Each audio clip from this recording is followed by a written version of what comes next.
In today's gospel reading, Jesus Christ gives us one of his most difficult lessons to learn. He sets it up by saying, you've heard it said, an eye for an eye, tooth for a tooth, right? That makes perfect sense. It's justice. You take my eye, I get yours. You take my tooth, I'm knocking yours out, bro. But he goes on to say something far more profound. He says, but I tell you that if somebody slaps you on your right cheek, give them your left. Now, immediately, I'm sure the disciples were saying, Jesus, what are you talking about, dude? There's no way someone's going to come at me with that violent attitude and I'm just going to show them my other cheek. But what they didn't understand and what I didn't understand, and if you're anything like me, you tripped over and didn't pick up, was this. Jesus was teaching us spiritual jujitsu, meaning you're thinking a few steps ahead. Not just head to head, toe to toe, but what's going to happen down the road, bro. So let me explain. I grew up playing football, so I know what it's like to go head to head with people. But my brother, on the other hand, he did jujitsu. And even though I was bigger, stronger, and have more brute force, my brother and I would get into tussles, wrestles, and fight with each other from time to time, and often he would win. The reason why my brother would win is because I would come at him with all my brute force. And in his intelligence, his subtle maneuvering, his spiritual jujitsu, if you will, he turned his cheek. Boom! And then I would fall on the floor. And then I'd get pissed off and I'd get back up and I'd run at him as hard as I could, and he would turn his cheek again, and I would end up on the floor. What I think Jesus Christ is trying to get us to understand in this alternate view of justice is that rather than trying to take out our justice, taking out our anger and fighting fire for fire, we not only can say win the argument, but also win the heart of our opponent if we use subtle force rather than overt force. Just like my brother did in jujitsu, when I would come at him with the hard head and he turned.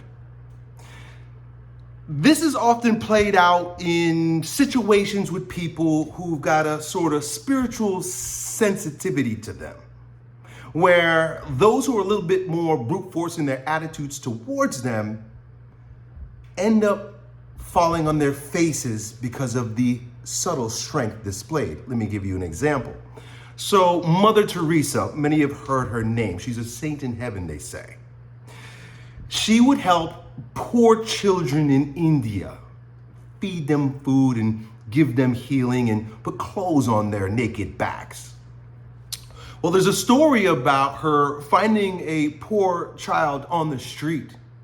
And she takes it by the hand and walks to a nearby bakery and says to the baker, do you have any bread for the child? And she reaches out her hand. Well, the baker, in all his brute force, spit in her hand. Mother Teresa, in all her spiritual sensitivity, says, thank you for the gift for me, but do you have anything for the child? And immediately, the baker knew exactly what was going on, dude. He realized that his overreaction, his forcefulness, his being rude to a saint by spitting in her hand was turned against him almost like a mirror. And he saw, oof, I was a fool. I should have calmed down and did the right thing, dude. And it turns out that he not only gave the kid a piece of bread, but he also ended up being one of her most prolific supporters, providing bread for all the children at the home for many, many years.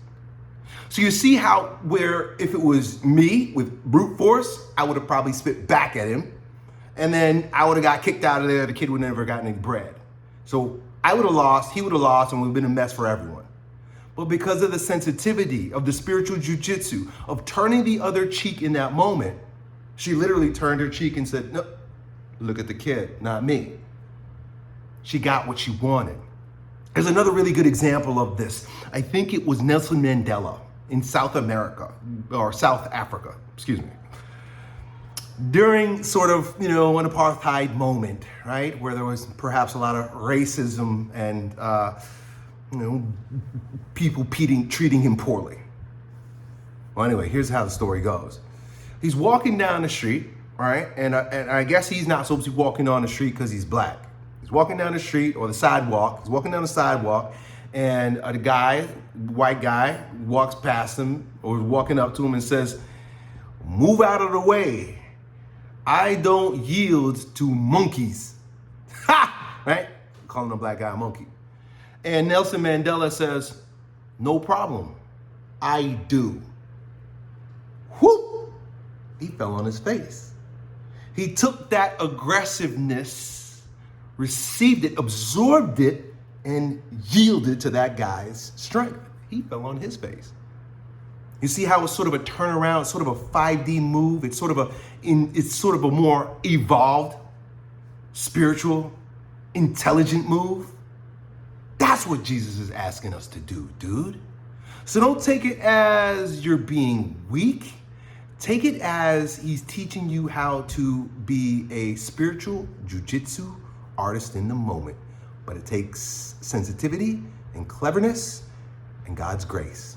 Done.